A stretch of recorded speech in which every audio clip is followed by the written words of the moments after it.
Fabbo Podcast. Hear candid conversations with wedding professionals as they share their stories, insights, and tips from inside the wedding industry. We'll chat about how to be authentic and that it's okay not to be perfect or run your business like someone else's Instagram. Let's dive into the privilege it is to serve our clients and discover the talented creatives that make up our community. When we share what we know and who we are, we better serve our couples as a wedding day team, as well as each other. Simply put, Be Fabbo. Now here's your host, Bobbi Brinkman.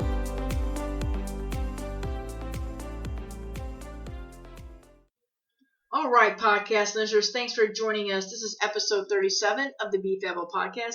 I'm thrilled that you're finding some time to come along on our wedding professional journey, where I get to share some amazing, talented wedding pros. So in today's episode, we're talking wedding photography. We're talking husband and wife wedding photography. And we're talking about what it's like to go from a military background and retiring from that. Also from going from a dental hygienist and realizing it just wasn't fulfilling you anymore, and getting close to having empty nesters. So today I love to introduce you to Coastal Chic Studios. They are a husband and wife wedding photography team based down here in Savannah, Georgia. They've combined their love of the coast with their passion for photography and business. Ladies and gentlemen, Todd and Angela Barnett are the owners behind Coastal Chic Studios. So we dove in pretty quickly on what it's like to work together as husband and wife, about a career change, and making fun a little bit about how the customer service that you had to provide as a dental hygienist follows right into suit in dealing with wedding couples in their wedding business today. So I'm thrilled, everybody, to introduce you to Todd and Angela and get to know them a little bit better through this interview. And they're amazing souls, and they're equally talented wedding photographers. And I'm really excited that they were able to join us and share their story and a little bit about how they do what they do and why they do what they do and what sets them apart. So everybody, please welcome Todd and Angela Barnett, Coastal Chic Studios. All right, Fabbo listeners, I'm super, super excited that you're joining us today. I have got the pleasure of sitting down and chatting with some photographers. So obviously we know that's near and dear to my heart, but I've got a husband and wife team here, Todd and Angela, owners of Coastal Chic, and they're going to spend about an hour or so talking to us about what it's like to be husband and wife, and that this is really an industry that is grueling, and then add on the pressure of being a photographer, and just everything that goes on in owning a small creative business down here in the South, especially coastal. And we're just going to have good old-fashioned banter back and forth and bring you a little bit of insight, inspiration. And if you're a small business owner, we're going to teach you little things about what it takes to be in the business. And you engage couples, we got some things for you too. We're going to talk about what it's like to work with a husband and wife team, the value of that. So sit back, don't worry about taking a lot of show notes. Tina's going to have everything we talk about, their social media links, their website links, any brand name or anything that they come up as a tip with, we'll have in show notes to link you right back. But so sit back and enjoy this. We're recording this the last week of January of 2020. I can't even believe we're here, y'all. So Todd and Angela, welcome to the show. Introduce yourself to the listeners so they can hear your voices. I'm sure they're going to be able to figure that out. But just let us know your voices and just briefly give us an introduction about maybe something that we don't know about you or that we can't read about on your beautiful website. Just let people know who you are. Okay, so hello everyone. Hey guys, what's going on? Ladies first. Thank you. So I'm Angela Barnett with Coastal Chic Studios. Todd is my husband. Hey guys, what's going on? So I let's see, it's easier to start with Todd. See, that Southern gentleman thing come back to haunt you. See, they always want to say, "Oh, you go first," but really we throw it right back to them, as they have to get the first word anyway. Yeah, I know, right? I'm She gonna got throw me. it She back got to me. you. So hey guys, I'm Todd. I am the lead photographer with Coastal Chic Studios. I've been a photographer since, well, forever it seems like, but professionally I got to start around 2009 when I was we were actually living up in Charleston, South Carolina. So yeah, a little bit about me. I've loved photography from from as early as I can remember, I got to start in a high school photography class back in the film days. If there's any film photographers out there, I've definitely lost that skill now since converting to digital. But yeah. I bet you could pick that right back up. The smell of formaldehyde would draw us right back into that dark if we had to. I know it. Oh, I do miss the smell of toner. I'm not gonna lie. Kids these days do not know what they're missing, right? If we had photography classes nowadays, I joke and say every kid would sign up for the fact that you could smell formaldehyde. That's the only reason every kid would sign up.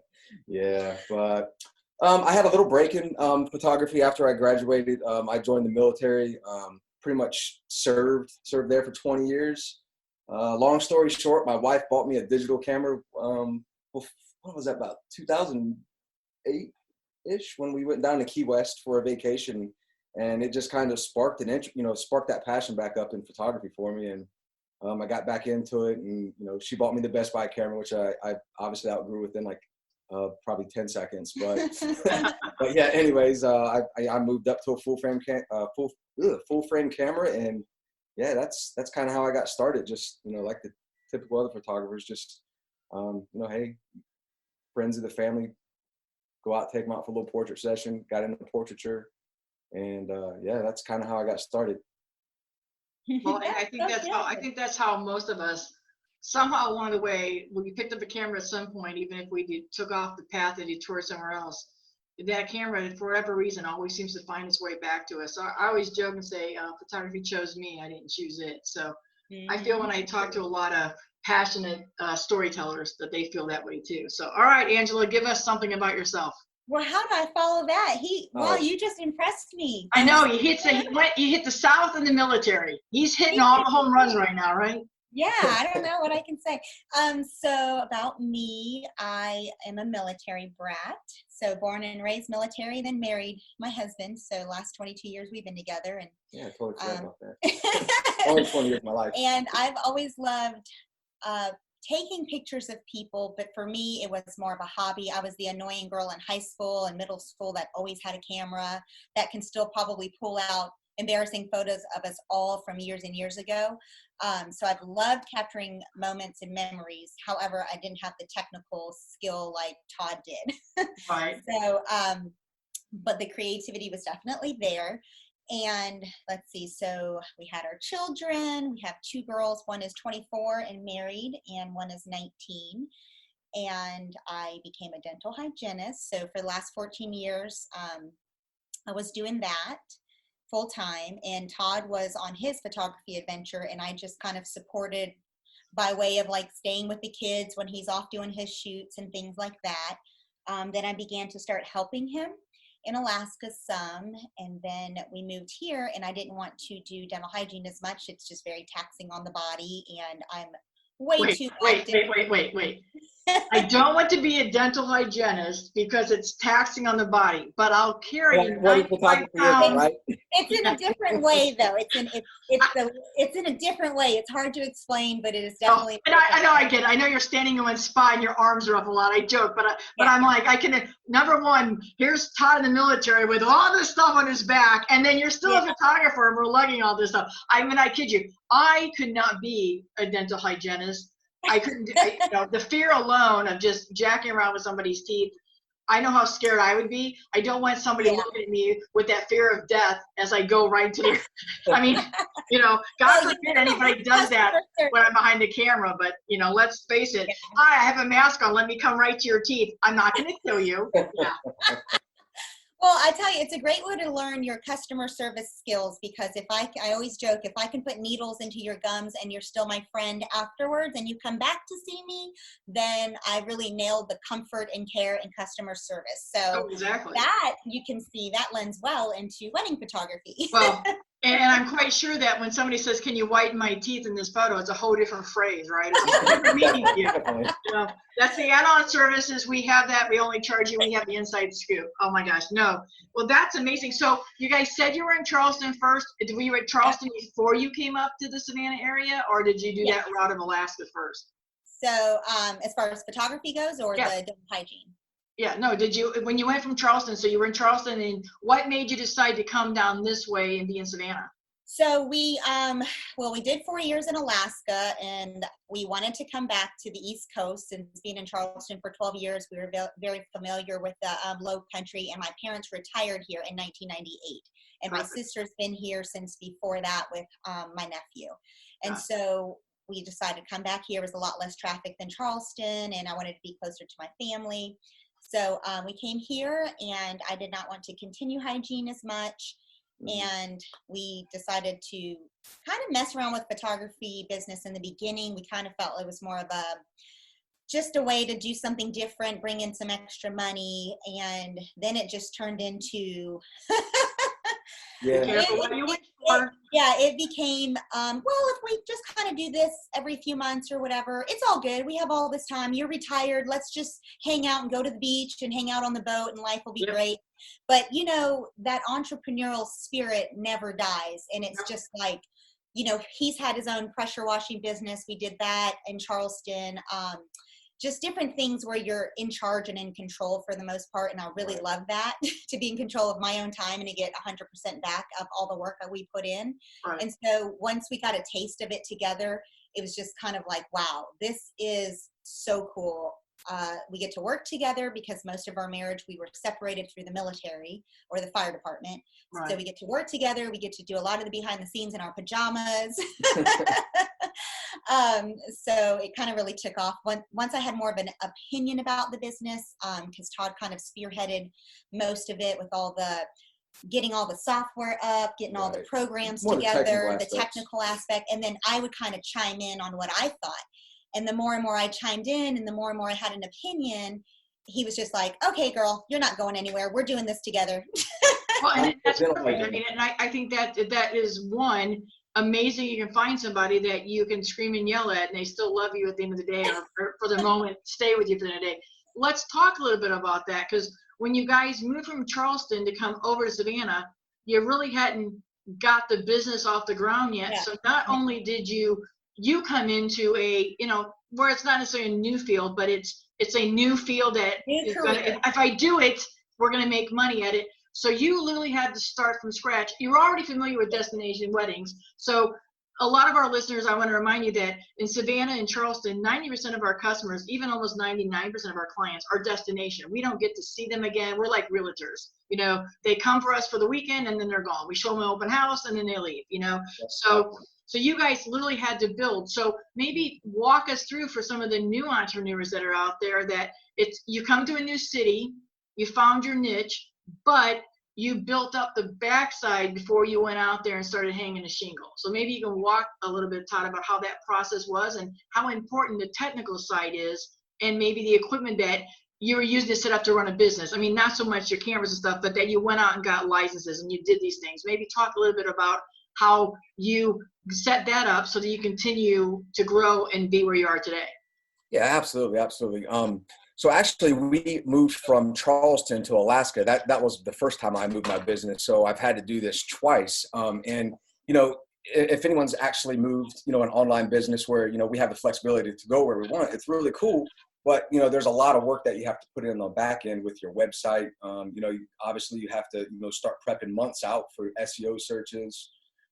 If you have a WordPress site, WordPress is really, really good for all the Google crawlers to search and start looking for those keywords, those alt words. I'm not really an SEO expert, but I've done enough to, at least get us, a little bump towards the new cities that we, have moved to. And that's kind of pretty much the same thing I did for Alaska, where I wasn't as serious with, photography. I mean, my military career definitely took precedence. It had the priority, so I had to put my photography on hold very often throughout my career. But I definitely knew when I retired from the military that, I felt that photography was what I wanted to do.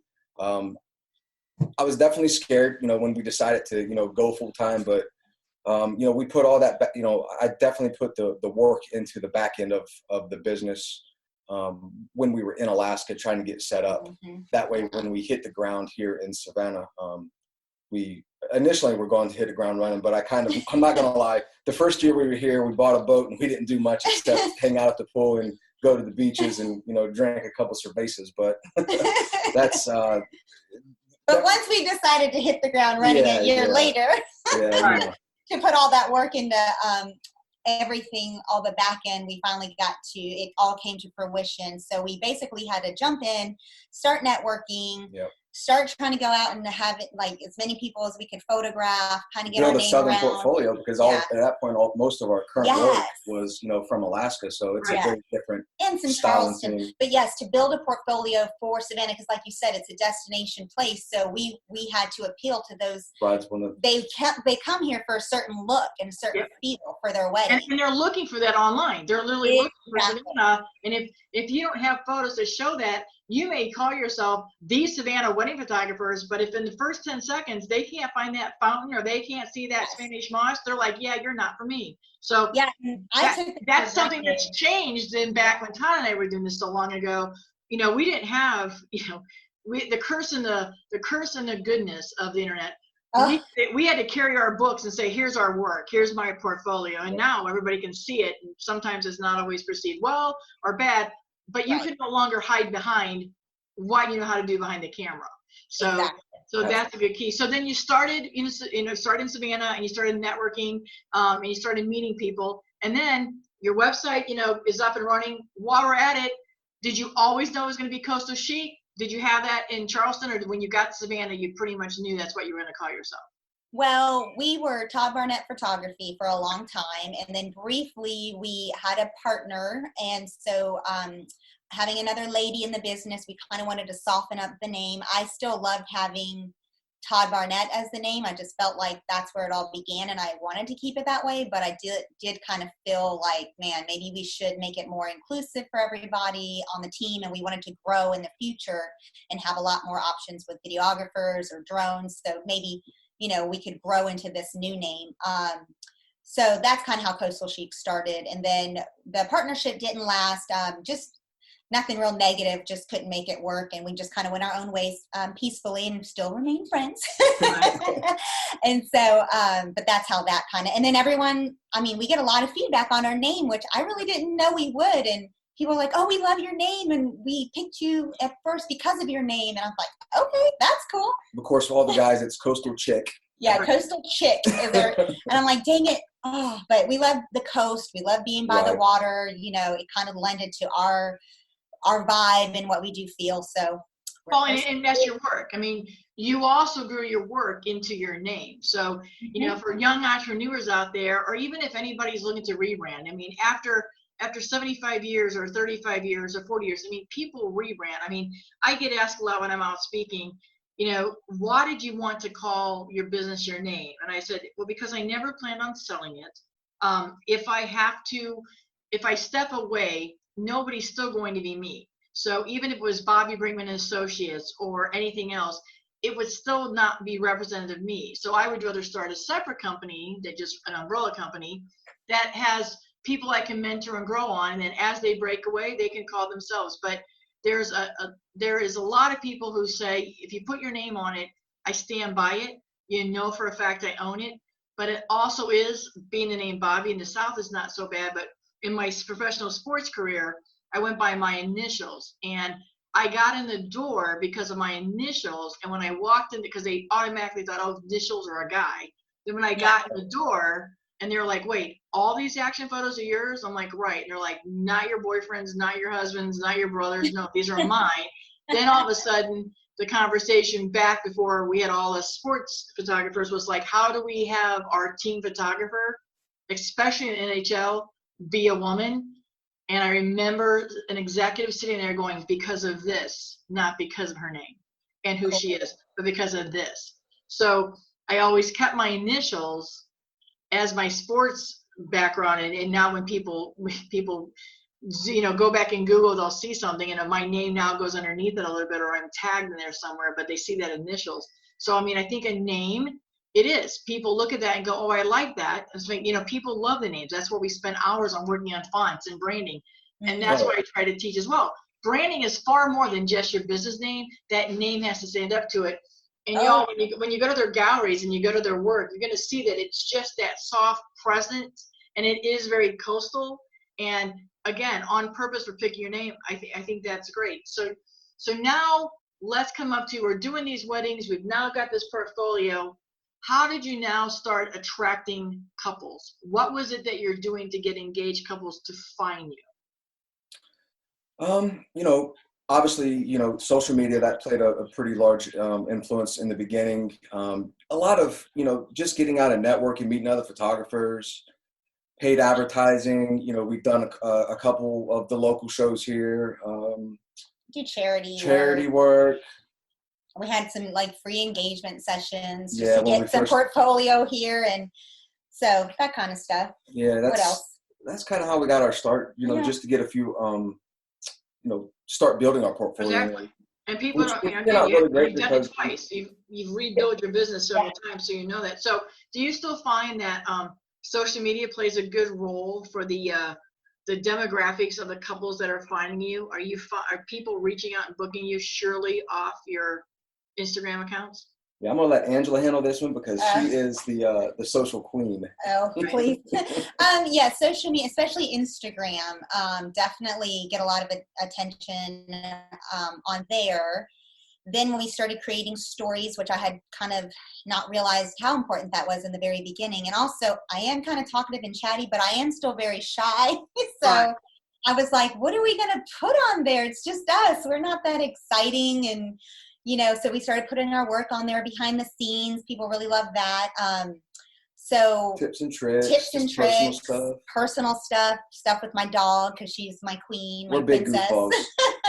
And we love music. I found when we put our personalities out there more, we started grabbing more leads and follows and people inquiring about our business and how we can help them and stuff. People invest in people. I mean, Absolutely. I can look at, again, now in 2020 and the past 10 years, I can pull up Instagram and I can see how somebody takes a photo. I can look at that. Okay, that's the end result. Who is behind that camera? I can read about it in the bio. I can do all that. But when you start showing me, oh, I love dogs or I love this, I now, over the course of 6 or 7 months, not even maybe know I'm going to get engaged, I start building a rapport with you. So the first thing I'm going to do when I get engaged is, oh my gosh, I love following them. They're so personal. Their work speaks for itself. So when you're authentically you, when I'm going to come to invest, I'm going to invest in somebody I feel that it's invested back in me. And you have that interaction. So I'm glad to hear that you feel that way too. So go ahead. They're also attracted, it's a good way to know if they vibe with us too. Yes. I mean, it's great because, sometimes, we are energized and fun, and we also can be, quiet. If we have a bride that's more quiet and soft-spoken, we adjust for whatever our client needs. Right. I can talk less, I can talk more. Some people want all that. They need the distraction, and we can accommodate. So I like that when they see us, it's like, wow, okay, we can relate to them. They're relatable. These are the personalities that I want with me my entire wedding day. And they're going to keep the party going because it's more than just photography. It's a lot that goes into a wedding. Yep. So we're able to keep up the energy. They already know what they're getting before they even hire us. So that helps to secure that relationship moving forward all the way up until their wedding day and after. And so you're doing that when they reach out to you. So they reach out to you via your website or another online hooking. And then it's you, Angela, that writes back and says, hey, here we go. Let's start the process. So right off the bat, they're introduced to your enthusiasm. And then again, photography, second nature, you know what you're doing. So then it's just a matter of booking them and doing everything. The next question would be then, as every couple probably says, is it you? Is it Todd? Do I get both you? Yes. Are there options? How's that work? Yeah, they get both of us, unless there's a collection, a package they're interested, that's just a one photographer thing, then they'll get Todd, but I'm still there to assist because apparently he can't live without these extra hands. I'm spoiled them. Right. Well, but don't you think that's one of your bonuses, and that's something that you guys apart is you don't always have to have the camera in your hand, but you're an intricate part of the business. Yes, I mean, I handle a lot of the details, all the communication. I can see a lot of things that behind the camera, like if he's behind the camera, he may not be able to see. And I'm like, oh, look it over there, or let's come over here. I can start getting details ready. I just keep the timeline going. And then I'm aware of the situation in the room with anything that goes on, I'm just hyper aware of everything. So we can be everywhere all the time, it seems, and we can adjust to make sure if a bride needs a quiet moment, I can tell. I'm like, hey, we're going to step aside, let you kind of hang out by yourself a little bit. I'm able to read a lot more things if I'm focused. Right. Like he's capable of it too, but it's just more helpful for the bride. It seems like we serve them better as a team. Right. Well, and we get in such a zone too. I think we know our cameras so well. I'm not worried about my settings or anything, because it's like it's just part of me. But I think we get so zoned in on, okay, that's great. I have to go do this. I have to in this and this.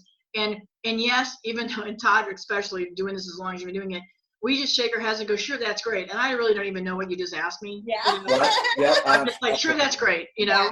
And I go on. So I want to ask you a little bit, and I think a perfect spot to interject.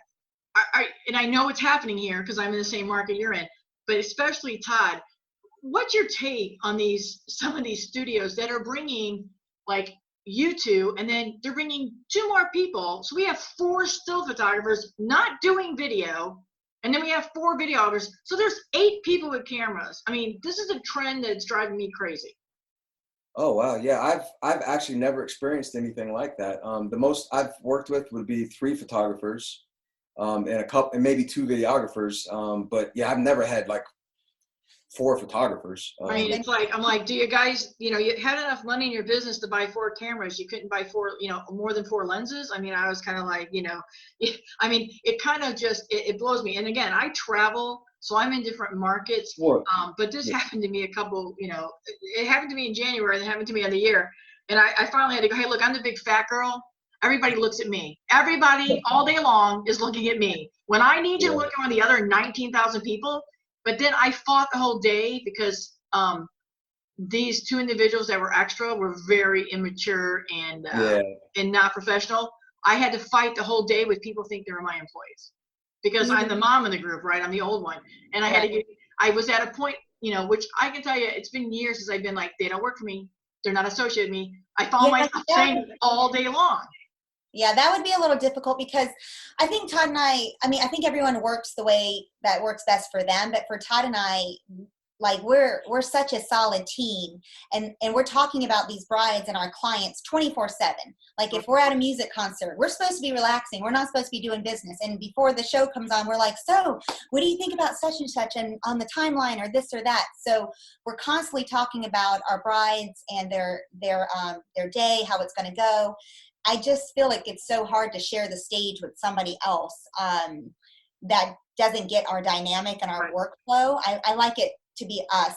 And we do hire 3rd photographers if we have like many locations, we can't be everywhere all the time.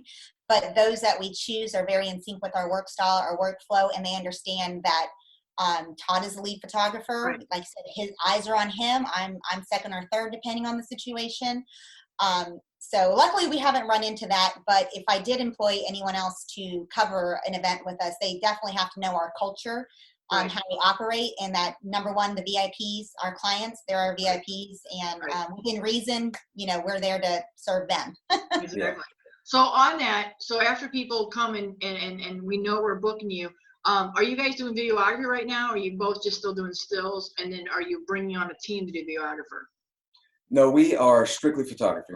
Yeah, we just put it out there. If our bride wants video, we just kind of go to some people that we know their work and see if they're available. I mean, I don't believe in this trend of let's be all to everybody and let's do everything possible. I mean, heck, there's DJs out there that are offering officiating, DJing, uplighting, and heck, we'll even take your video pictures, and it just drives me crazy. So it's like, I love video. I think there's a need for it. I think there's room for it, but I believe in the power of photography and the still. As 40 years in this industry and longer behind the camera, that's my passion. So I was just curious if that's something. So I'm glad we have that same philosophy. Stay in your lane.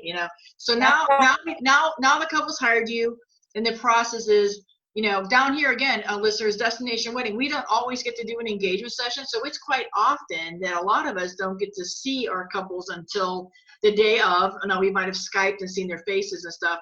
But I'm booking. I've always been 18 to 24 month out booking. So I don't know how far you guys in advance book, but if you are book, how far in advance do you guys book? And then do you guys really try to get your destination couples to, you meet them when they come down for that weekend of planning and everything, cram all the wedding things into one day? Are you guys pushing for that, or is that something you really, really understand if it can't happen and it's not a deal breaker for you? 3-part question. So it's like the couples come, and so now they're ready. Do you push for an engagement session? Do you say you have to have one? And then, because we know that we don't get to meet our couples a lot, if they come down for a weekend, do you really try to get them in, or is it just you hold that business line and say, hey, you're our couple, we're glad you're here, but this weekend we got this wedding, and we just can't?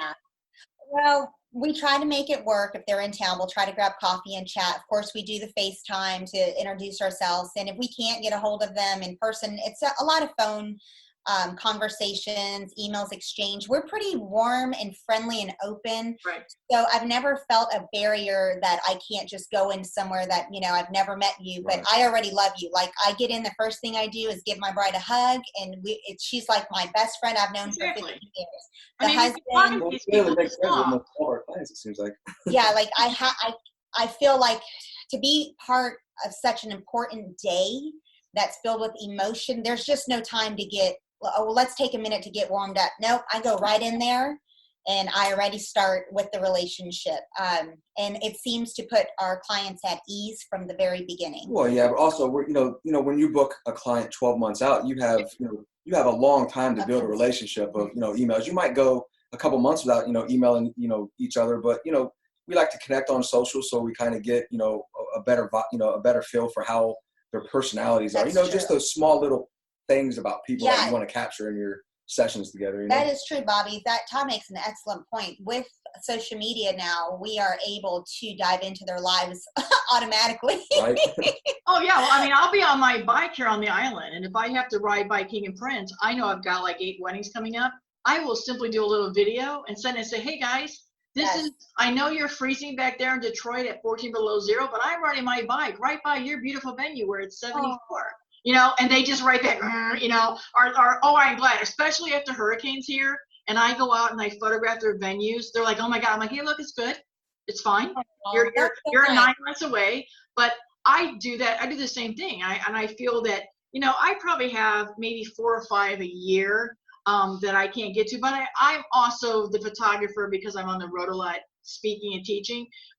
So if I'm in St. Louis and my couple lives in Chicago, I pop over and do an e-session with them for that chapter in Chicago. So that way they have a double chapter. They have our engagement story in Chicago where we live, and then on the wedding day, we've got the wedding photos down here in Savannah. So I try to give them, but I have the flexibility a little bit more to not charge a lot of extra money because I'm kind of already traveling anyway.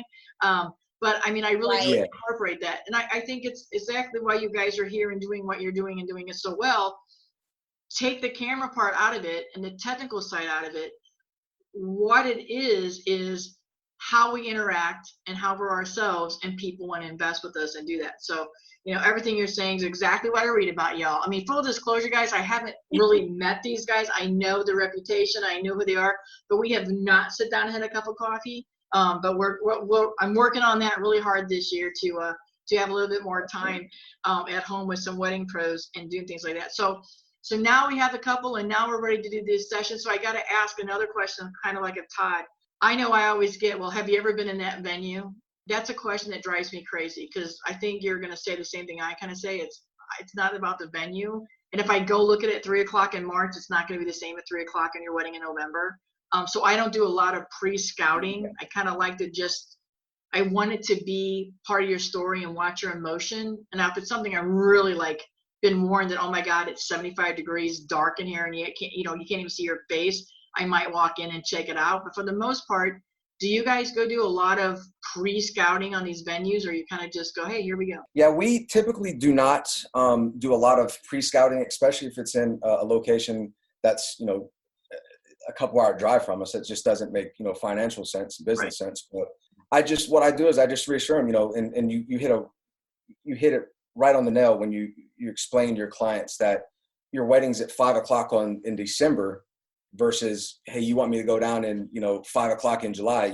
Lighting is 100, lighting is 90% of your, photography. That's how I feel anyways. Great light is what makes a great photo.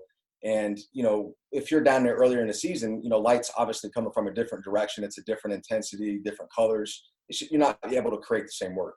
So that's one of the main reasons we try to not just say, no, we don't do it. We like to kind of give an explanation.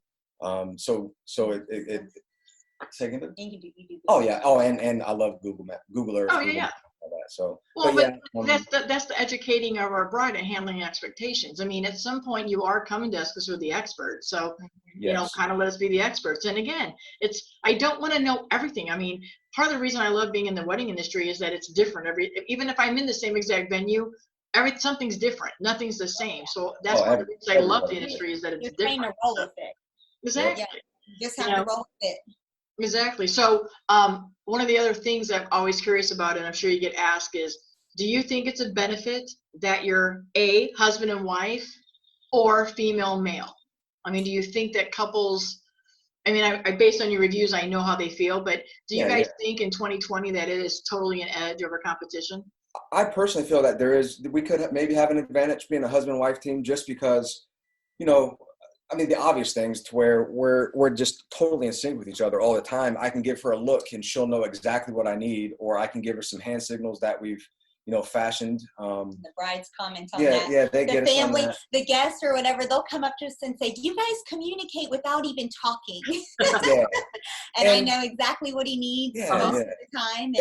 And another kind of an added, I think it's an added benefit. I feel it really is, but the way that we approach the wedding day is, you know, there's basically, you have the divide and conquer or the team approach. And we like to work as a team, you know, when we can. We will do divide and conquer if we need to, but, you know, when we're working together, having two photographers, you know, covering the same exact scene, you know, it gives your clients, you know, different angles of the same exact moment in time, which is really, really cool. And it helps us to really sell a story when you put photos together, either on an album or you create, you know, just a photo collage or something like that. So they get more in each scene. And also when they hire us, most of the time they expect us both to be there together. So it's bridal prep. Yeah, they want us, like for groom prep, you know, I know a lot of times photographers split up their second, and the second will cover groom, and, you know, the first will cover bridal prep. But we connect with our grooms and their friends and their party, and they want Todd and Angela there. We're fun. We like to hang out. I mean, he's fire department, so all the guys together with him is a good time. And I feel like we do a disservice if we split up. I mean, we can do it, but our strength is with each other. And that helps out the whole situation with the bride, the photos, like and everybody. The style is the same too. Like you know, every photographer has their own style of photography, and you know, when they give me the option to cover and, you know, groom prep and bridal prep, stylistically they merge up a lot better when you design an album, for sure. Right. Yeah, we're kind of selfish that way. We like to do it all. I love working with other photographers. I do. Oh yeah, well, good, because I was just going to ask, but no, I'm kidding. I was going to say, come along with me. No, but I think that's the other thing too, is like, aside from being male and female, you guys have actually both been married, and you've walked out, you know, you've had a wedding, whether it was a big wedding or not a big wedding, you're still married. And so at some point you might see a bride going rogue because so-and-so's not paying much attention on that day. I mean, I know there's been times in my 40-year career, I can just tell this groom is going to be like, where do you need me to stand, Bobbi? And he's not going to go, hey, you look pretty. And every once in a while I go, hey, this may not be your style, and this may not be the way you guys are together, but today, just go, hey, honey, you look great. And I go, I don't want you to not be yourself. Yes. But I think on every wedding day, I don't care if the two of you for 10 years have been together and get married and you never say anything nice to each other or compliment like that. I mean, nice in that way. Like, you don't walk in and say, oh, you look great today. But today, I guarantee you, she's going to do this first look and turn around and want you to go, wow. Not, well, are we on time? What's going on? Can we go now? Yeah, we definitely bring our dynamic, our marriage into the situation. I feel like they trust us, and they feel like, I feel like they know we're rooting for them. Like Right. we want this to be and for Todd and I, it is very special on a personal level because we didn't have a big wedding. We got married Justice of the Peace on the Riverwalk in San Antonio, Texas, real quick, real cheap and real quick. And that is so funny because most husband and wife teams that I talk to all tell me I never had a wedding. So I can't sit there and tell somebody, yes, invest in this because but I know several of my close guy friends that are now married. They'll say, we can tell you that we know if we would have done it, we would have invested in us as photographers. Yeah, exactly. Yeah. And we celebrate with them. They know we're valuing their wedding just as much as they are. It's like, this is a big deal. It's very special. And on another level, beyond the bride and groom, the family and the friends that come, I'm very sensitive, being moved away from my family so long growing up, like my extended family, grandmas and things like that. When you have a wedding and everybody's there and everyone's dressed nice, I like photograph everything. I get Todd over there, I've got the grandma with the grandson dancing, or he's doing something. I'm like, these moments are so important because we don't know when they're going to see each other again. Or if grandma's 99, we don't know if this is the last time she's going to see everybody again. Right. So for me, I'm very sensitive to the family and the friends that attend. I celebrate them just as much as the new couple. I don't know. It's just more. Yeah. We're just people. We're just people. Well, and you enjoy capturing that. I mean, we have the privilege of capturing the first next family history. Like this, once you say I do, this is now every photo is the first of your family history. And, I've said for years, we're the only service in the wedding industry that actually increases in value. Yes, your rings might increase, but even nowadays, people don't even have gold and silver anymore. There's some other, funky, metal or wood or bourbon barrels or whatever, Yep. But the minute we capture a photo and somebody passes away, those photos become priceless. So we're the only commodity that increases in value. So, one of the things too, I wanted to ask about, why don't you share your take, especially a husband and wife team, what is your take on first looks? Do you think that every wedding should have it? Or do you think there's a place for, I think you might be better off if you go down the aisle and just see them. I know you're going to tell me that you gauge it on your couples, but professionally, do you really feel that you get more bang for your buck and we're not as rushed if you can do a first look? Well, first off, whenever we have a client, we send our questionnaire. That's one of the questions that we have on our, on the questionnaire. And the biggest thing for us is we never push our clients in one direction or the other, because you'll have brides that have envisioned, seeing their, having their husband, soon to be husband, seeing her the first time walking down the aisle. And then there's some brides that might be a little bit more modern and appreciate, the flexibility that a first look gives you on your wedding day. That being said, I personally, that's professional. Personally, I love first looks. I absolutely love first looks with brides and grooms. And another trend that we're starting to notice is a lot of brides are loving or wanting or asking us to do first looks with their fathers, which we'll obviously never turn that down. So right. So first looks, we the flexibility, that first look, we love that. It allows them more time to spend at cocktail hour, because a lot of our brides want to be at cocktail hour for some of it. They don't want to just leave it all, for everyone just to be on their own. They really want to be a part of that celebration. Mm-hmm. And then getting the family formals out of the way on the front end is always nice. So yeah, we like it. Well, and that's true, because we're in a destination market and they don't always get to see these people, and everybody's traveled. It's a whole different experience. I know that people, when we say destination wedding, listeners, I'm not talking about us going to Aruba or something. I'm talking about our market is people come to us. So while we're destination wedding photographers, we're not leaving the destination. We are the destination. Mm-hmm. And it is something that it's harder than most people think, because we have to, I think, be on call a lot more, and it's harder to get a little bit of that work-life balance. But I think truly most small business people are always working. And let's face it, we always have clients. I mean, there's somebody in the line getting engaged. Somebody's talking about so-and-so. So, that's the part that we do. So you love the first looks and you love the celebration. I love now, if you share with our listeners, digital only, or do you really, are your packages including an album? What's your take on why everybody should have some form of printed and not just something on digital that nobody will find from years now? Yeah, so with weddings, we found that, for the most part, most photographers do deliver the digitals for weddings. We don't really push in-person sales, but we do offer sales online through our website. But we don't require any minimum print orders for weddings. Yeah, we're not set up for that now. That's the next hurdle for me to get through.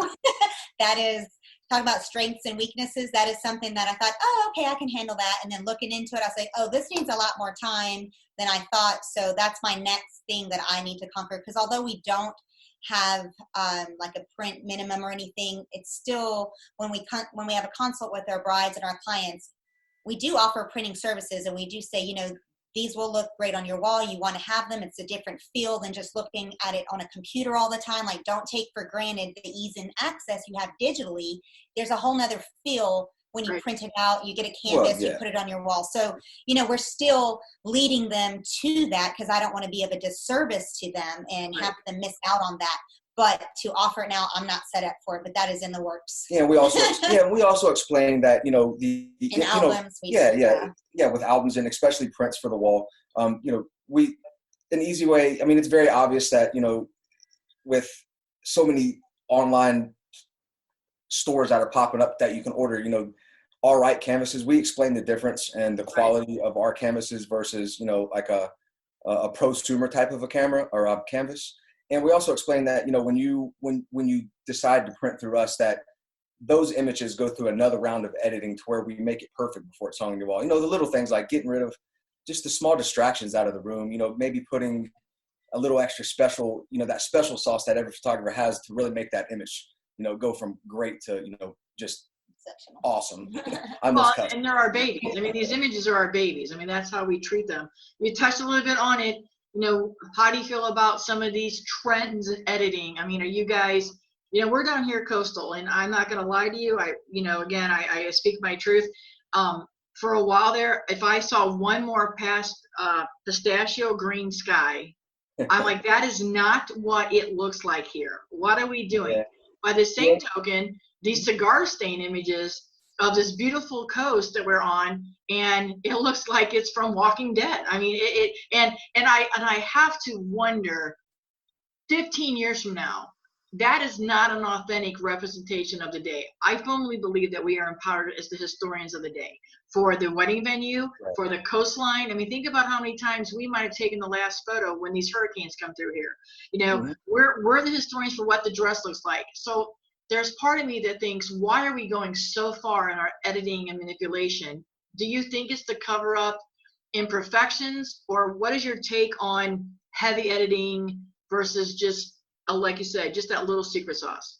Yeah, I mean, it's, any type of art's really subjective. So I try not to be too critical on people the way that they edit, but I guess really our style is just classic. We want our images to, 20 years from now, it's not going to look like a fad, you're not, I'm going to give my age up here, but for the ladies, they're not wearing aqua net with Def Leppard shirt on or something like that. But that's probably coming back. We'll probably see that all this summer. You watch. Now you said that, we're going to have all this for our engagement sessions. With those vintage campers, somebody's going to come up with this. I'm telling you. But yeah, so. Yeah, we like to stay as true to the theme as possible. And it's, with certain, maybe when I was in Alaska, I did a lot of fashion work. So I think it really depends on what type of niche you're really trying to work in. I think with fashion, you can get away with doing a little more creative stuff, because, it's more of an artistic expression versus being a wedding photographer where you're, essentially capturing the day as it is. You're not trying to make something that it isn't. You know what I mean? Right. I agree 100%. Todd left out his fashion photography. Oh yeah. That's I really do try to incorporate some of my fashion work with my brides, but as a photographer, posing is probably one of the hardest skills to learn, and I think it's one of those skills that I don't think you've truly ever learned it perfectly. It's just one of those things that, because everybody's different. Everybody acts to a, so Angela can say something and that bride reacts one way, and you both can say turn to the left. And if you say it, Todd, it's a different way than when Angela says it. So I mean, that's part of the beauty of having you guys together. What do you think is the hardest part of being creative wedding business owners, photography wise, business wise? What do you think the hardest part is? I honestly, probably for us it's scheduling. Just trying to. Everyone has 24 hours in a day, and every person spends it differently. And work-life balance. Yeah, once you figure out how to spend your time, I think things come together a little easier and quicker. I know for me, quitting, we'll come into the office in the morning with our coffee and our pajamas on, and sometimes I'm like, oh my gosh, it's 3:00. I haven't had a shower, and we're starving. We haven't eaten anything. Just get in the zone sometimes. And it's just like, I told them, we've got to have a quitting time here, because just because we love doing this, it still can burn you out. Yep. So having that work-life balance, there's times we're really good at it and times that we're not. And that's hard for any home entrepreneur, because you get into your office, you're quiet, you're left alone. Sometimes you might have a few distractions, but one thing pulls you off and you just keep going, and somebody else calls, and you could be really, really busy answering emails and everything. And like you said, oh my God, it's 3:00. Yeah. Well, you want to hear something funny about it? If you're private, you wouldn't have that problem, because somebody's saying, hey, you got to go to lunch, or you're going to be in trouble. Exactly. Well, Bobbi, you actually saved me, because today Angela blocked my schedule off to clean the garage. So thanks for this podcast interview. I'm always happy to help getting you out of the honey-do list. Getting to other projects can be, once you dive into the business for the day, it's like everything else can get ignored. So we're trying to figure that out. Also, I think a difficult part would be that we've gotten better about, I think we're really good at it now, but in the beginning, managing the expectations of our clients, yes. Yeah. because you don't know where their head is. So I put a lot of value on not just the consult, like for information about their engagement session, or where they want it, or what they want us to capture, or the wedding, but the psychology of it all, the sociology of how we all interact. If we have a bride that is kind of overwhelmed by a lot of details, I like to know that, because when we just give her the minimum that she needs and won't overwhelm her. Then we have clients that need to know everything all the time to make them feel better. And so I find that, maybe this is back in my old college days with psychology and all that, but or being a dental hygienist, having to comfort every type of person in maybe a difficult situation. I love knowing where their mind is at, how they express themselves. Do they like information written down, or do we need to talk more often? Some brides want to talk on the phone more often, text versus email, and some just a quick text will do, or a quick little email will do. So in the beginning, that was a little hard, because I was like, man, we're missing information, or we're not getting the whole picture. Why? And ever since we kind of have taken a different road, getting to know really what's in their mind as much as possible, it helps out tremendously. Well, if you communicate with them the way they communicate with you, you're already steps ahead, and then they get that. They automatically go, hey, you get me. Yes, so, and they trust us. Exactly. And that's the thing, building trust. Right. Yeah, and I just think with our personalities, we just attract that same type of personality and vibe, to where, some things are just natural, Like I don't do like a lot of negativity. Like on a wedding day, I don't want any negativity. Like my husband and I, we don't speak to each other in a certain way. And same as at home, really, but what I call it the field, when we're out there, we don't assume anything. We ask each other. We're helpful. The energy is positive. The vibe is positive. Nothing is the end of the world. We can make it work. We'll roll with it. So I think for some people that might be difficult. They get bogged down or stressed out. The rain comes, the wind comes, the mother comes. It's like, oh my gosh. And for us, it's like, nope. Just put out another fire and move on. And literally, I was just going to say that. I guess that's managing expectations. And again, it's because we know our craft.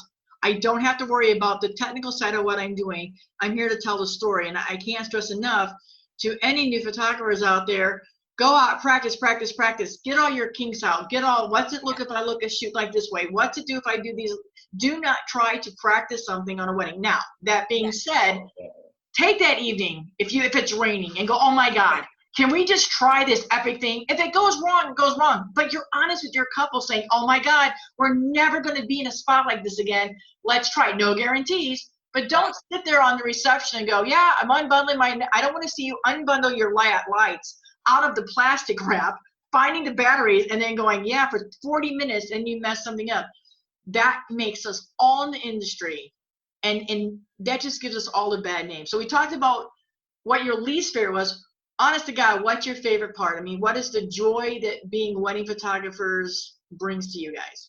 The celebration. The celebration of love for me is so fun. I really do. I love a good party. I love running around and moving all day long, not being stuck in a cubicle and dental hygiene. Yep. I love that our personalities get to come out. I love when the bride or our clients get the photos back and I'm literally crying over here, or the mom's crying. It's just like, wow, our art evoke those emotions, and that is huge. So I really love that. What do you like? I think with me, it's just, I just really enjoy meeting new people and kind of just talking. I'm a big talker. And you like getting creative with he likes to get creative shots or get the bride and groom to do things that I'd be like, well, I don't know if they want to do that. He's like, it's fine, they'll love it. And they're like, yes, we loved it. So I'm like, okay, because sometimes I'm a little too nurturing, like pampering. I'm like, well, I don't want her dress to get dirty. And, he's like, nope, they already said it's cool. We got it. We're doing it. I'm like, okay, let's do it. So he's kind of adventurous like that. But again, that's from the beginning. They, 3 months out, 6 months out, a year out, they already know that you have their best interest at heart because they've already been talking to the two of you one way or the other. So they know, they trust you. Yep. And it's probably going back to the least favorite, I will say, is the being the planner of the day when you're not really hired to be the planner of the day. Let's talk about that. Do we really need a planner on the day? They need a planner. They need a professional planner. They need a coordinator. They need something because. And why is that? That is because the photographers usually become the planner of the day because we have the timeline set up. Especially our system is like almost flawless. You can't control everything, but we have a pretty flawless system. That's the military company. So I think people lean on us to guide them, and that's so nice that they appreciate that we are on top of their day as much as we are. However, that's just one part of their day. And so we have a lot of other things to do, and I'm not even aware of some of the things involved in their day. That's up to the planner to, initiate and take the lead on. So we get put in that position, which then we can't do our best job if we're worried about everybody else all the time. And right, because all of a sudden, it's always our job when hair and makeup starts late, for whatever reason, that's not necessarily the hair and makeup person, but the brides are a little slow getting up, and then the whole day. So then all of a sudden, it's, oh my gosh, we have to trim off 20 minutes. And now we got to rush your family to get us back on time to get in there so that the caterer doesn't kick our butt.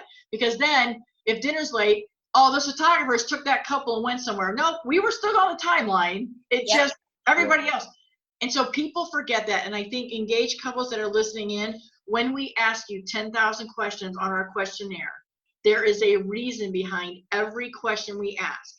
Yes. What time do you want to be in the reception? Where are you going to be hidden? It's because in case you do not have these planners, we have to do that. I joke all the time, most of us wear black. I mean, you guys are a good looking couple, so you guys probably dress nice, big and trendy. But for old folks, we wear black. We're black. I wear the black uniform. And on days that I don't have a planner, and I laugh that after 40 years in this business, I just have that look on my face that somebody, when there's not a planner, will bring me up their dirty plate at the reception and hand it to me. And I'm just like, I have $10,000 worth of camera gear around my neck, and you think I should pick up your plate. And it isn't because I'm above that. It is because I can't take a photo with this. I can. I mean, I'm like you, Todd. I can pretty much shoot one-handed all the time anyway. But that's the point is you've already invested all this time. Why do you not want to have somebody where everybody else in your family that you care about gets to just be a guest? Like, don't have your friend be the DJ because on Monday he won't be your friend anymore. No. Just hire the professionals. So I'm glad you brought that up. I was going to bring it up anyway, but I was like, we cannot continue in this industry to say we can do it all as photographers. Right. We have to be the ones that are telling and educating our couples the value of hiring other professionals so that you have a curated wedding day team. So I'm glad you brought that up.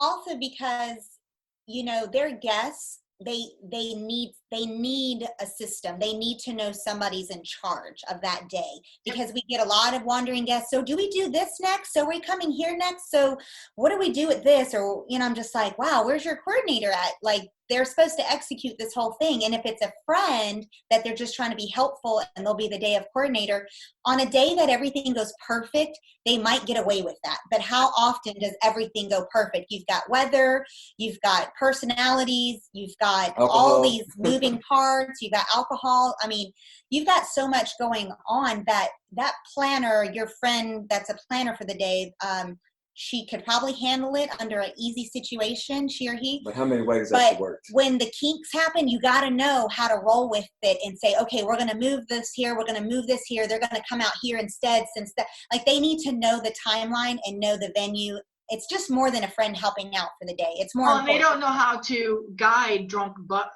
Betty, because they don't want to be at a drunk Betty. And God forbid we have, you know, drunk people with fire sticks, which are sparkler exits. You know, they're not going to know how to do that. And then the other thing is, especially for me, because we're in destination market, like you guys get it, but I get it worse.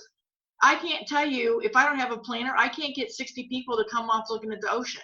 Because they're all on vacation. So, hey, we need to eat. Yeah, and I'm out doing family photos on the beach, and I have the wedding party people all doing selfies. And you're like, get inside, you know? So, it's a lot to wrangle. If there's a large crowd to wrangle around, the bigger the wedding party, the same thing. It's a lot of moving pieces. So you do need an experienced professional on your side to help guide the day. And like you said, protect your investment. So we are firm believers in that. Absolutely. Well, and again, it's upfront, up and honest, and say, hey, this is what I need to have done. So, you know, we talked about it a little before I let you guys go. We talked about it a little before. What you guys' plans, and you don't have to go into all the details, but, you know, before we get into where you think you're going, I want to kind of ask this pricing question, especially coming from a hygienist point of view. We don't need to talk about your prices, what you charge.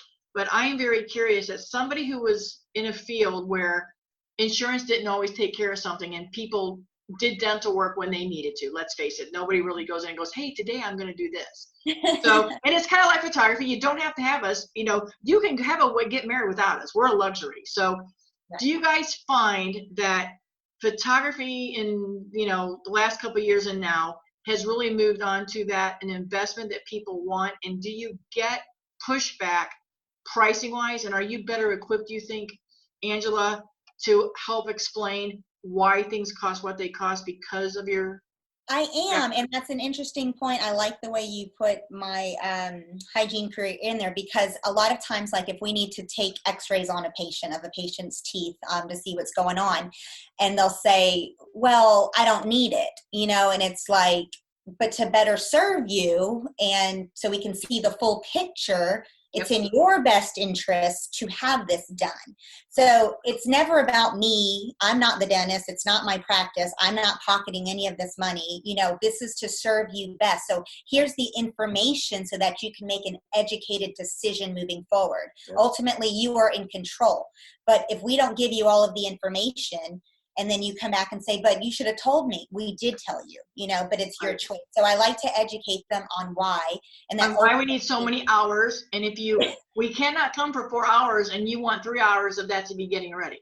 We have to teach them that. I mean, do you guys do a timeline not a timeline, but do you guys have a collection? And I know it's probably on your website, but do you guys stick to that 8, 9, 10 hour thing? Or are you just there because nobody takes advantage of you? I have found that I don't need to enforce that, because I say I'm coming at this time, I say I'm ending at this time, and I'm not going to leave till I have a story, that kind of thing. We have our collections up there. We have start and stop, but, you know, if they want to do 9 hours instead of 8, then they just pay for an extra hour. I'm not real strict about it. We always come early anyways. They inevitably get more free time no matter what. because we just have to be there early. You cannot not do that. You can't chance getting stuck on 95 or something. So preach it. But again, that's us investing back in our business because yes, we care about our couples. And I think engaged listeners that are listening, especially in the photography section of your wedding day team, you need to find somebody that you're comfortable with, because we will literally be the vendor that's with you the longest. Yes. And let's face it, don't make your photographer and makeup people mad, because they can make you look horrid.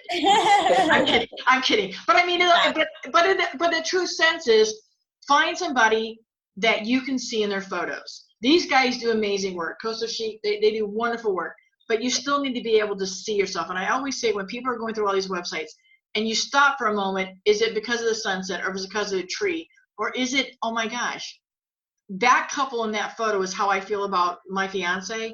I can so see them taking a photo like that as us. Then keep that on the short list, and you're going to find out you keep coming back to that photographer more and more because you see it. So it's extremely important to invest, and I do think we should cost more than the cake. And I fight that all the time.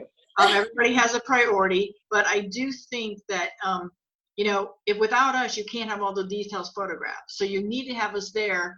And I'm like you, I'm not going to sit here and tell you I need to go till midnight, because I know that we have cell phones and everything. But if we're educating our couples beforehand, nobody questions. My timeline should be pretty right. I start at 2 o'clock. I'm done at 10. There really shouldn't be much else that happens because we educated them. So I'm glad we're on the same page on that. Yeah, and it's also their responsibility. I think we put a lot of that on our couples as well. I mean, we're only as good as you allow us to be. Right. So we have to educate everybody in order for it to come out well. I think we do a good job, or we just got really lucky with a lot of great clients, because honestly, I don't really have a horror story. I feel like we do enough in the beginning, even if we've never met the couple or the client. I just really feel like we're respectful. We value their opinion. We want to hear all about what they want, and then we let them know how we can best serve them. And if they only need 6 hours, that's fine. If they need 8 or 9, that's fine. At the end of the day, we're going to be there for you no matter what. Exactly. So we've had real good luck with that. Well, too, it's funny is sometimes I think that we take these photos, and sometimes is no matter how good we are, somebody thinks along the line as, oh, well, I thought that room looked different, because in their mind, they had a different picture of how their day went down, you know? And so again, you manage those expectations, but no, I trust me, the reason you don't have those horror stories and all those bridezillas is the vibe that you guys put off. And I think it'd be really hard to be a bridezilla with you guys. I don't think they would get very far, in the interview process, being a bridezilla. They wouldn't be my bride then. Yeah. I don't know. I feel like it's more than just taking photos. There's a lot that's like, anyone can take a good photo. So you can train, you can get your skill set up, you can produce great work. But if you don't have that customer service, that warm personality, managing the expectations, a lot can go wrong, even if you can take a great photograph. Oh, you can be Ansel Adams and have a major problem on the wedding day. Yeah. That's why Ansel Adams didn't do weddings. He would rather climb a mountain so far up and fall out of a tree instead of doing a wedding photo. And I'm personally always amazed at Todd, the way he works, because he's very techy. He's very into, the camera. He knows in and out so well. And I appreciate, like, I can stand by our pricing and our value. I know what my value is, but I can also attest to Todd's value. He is so good with that camera, and adjust for every lighting situation, and on the spot, and, oh, can we take this photo over here real quick? And he might have been set up for something else, and it's like, all right, hang on, and he'll flip the switch and he'll go over. I can't say it's possible all the time, but for the most part, he does a really good job at being very flexible in any situation, and the music's going and the drinks are going and everyone's loud, and he's over there in his camera getting it all right. And it's really nice to see him work in that capacity. And so I am 100% behind our value. I know exactly what we bring and what it takes and what you'll be getting when you get us. So yeah. I'm sorry, we're off on a tangent. No. I think we have to be our biggest fans. I tell people all the time. I love it when somebody says to me, I love to watch you work. You make it look so easy. Or I've had wedding planners come up to me and go, I know that you got this, but could you try a little hard to make it look hard? I'm like, I don't even know what you're talking about. And you're like, you just make it look so easy and you're laughing. I'm like, well, I'm having a good time. They go, but so-and-so's bitching about this or so-and-so's doing something about that. I'm like, yeah, who cares? I'm having a great time. My couple's having a great time. I don't care that Uncle Sue's over there mad that her stew's cold. I mean, I care, but I don't care. I don't wrap up in all that. Right. Yeah, at the end of the day, the picture is much bigger than that, no pun intended. But, and we're very humbled and grateful to be in this position because, like I said, I was 2 kids, dental hygiene schedule, burnout on that. He was deployed often or at the firehouse and burnout on that. So for us to get to do what we do, it makes us so happy. It's a joyful experience. So we make it that way. And if someone has a nasty attitude, like a family member or friend, it doesn't last because it doesn't fly with us. No, we don't fall into the drama. And everybody, it is evident on your webs. Trust me, guys. It's evident to see you have happy couples and people that are happy to be in front of your cameras.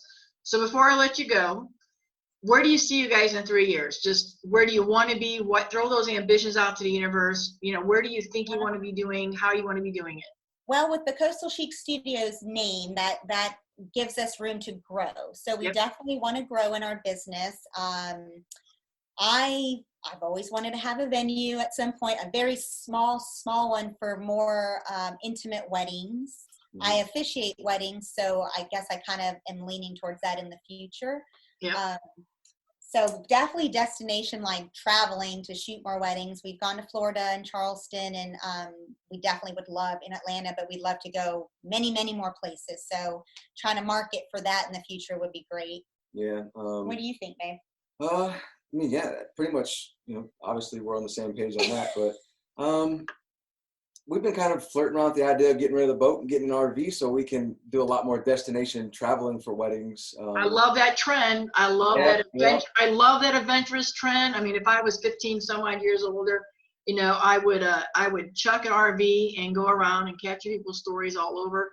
That's the business. You can set up in some city and say, I'm here, who wants to do something? Yeah, we definitely have that. How do you say I'm that? a gypsy at heart, being military and moving my whole life. So to continue that and to go to different states and cities and finding specific people to photograph, maybe their stories are really appealing or some way you can help somebody by bringing their story to light through photography. But it feels so great to finally have a place to call home. And we absolutely love Savannah. I love this. So that's what I was going to say. I was like, the military guy is going, I'm glad to be around home. And the true military daughter from a family person is like, oh no, I've been here too long, I gotta go. I mean, that you guys, you couldn't have ended on a better note that wraps up your personalities like that. So, again, listeners, definitely heed this information. I hope you learn quite a bit about just what it's like. And I hope that you heard in their voices that this is a very joyful, fulfilling job. Hard, you put a lot of time in and you sacrifice, but engaged couples, this is why you want to invest in a photographer that wants to be invested in your story. And thank you guys so much. I know Savannah wedding vendors are thrilled to have you a part of it. I know the Savannah market is blessed to have you in it, and you do wonderful, wonderful work, and you're just, downright Fabbo people, uber talented Fabbo people. But I can't thank you enough for joining us today, and I hope to see you guys real soon. Listeners, come back and see us soon. Come back and listen soon. All the links to how you can get a hold of these guys for mentoring, for other work. If you have a venue you want to sell, make sure you reach out to these guys and let them know. If he needs, again, I think they'd be a great mentoring couple to just sit and talk with. So thank you guys for your time. Everybody go out there. Have a fabulous, fabulous week. And remember, what we do matters. What we does matters. How bad? That's a bad phrase. The privilege we have to serve our clients on one of the greatest days of their life. It's a true Fabbo honor. So go out there, have Fabbo weddings, and take care of each other and be kind. Thanks, you guys, for joining us. Until next time. Thanks, Bobbi. Bye. For more information about today's episode, check the show notes at befabbopodcast.com. Hey, while you're there, don't forget to subscribe and sign up for Monday Motivations, delivered hot to your inbox. And there'll be more. Can we say more? Till next time, be Fabbo.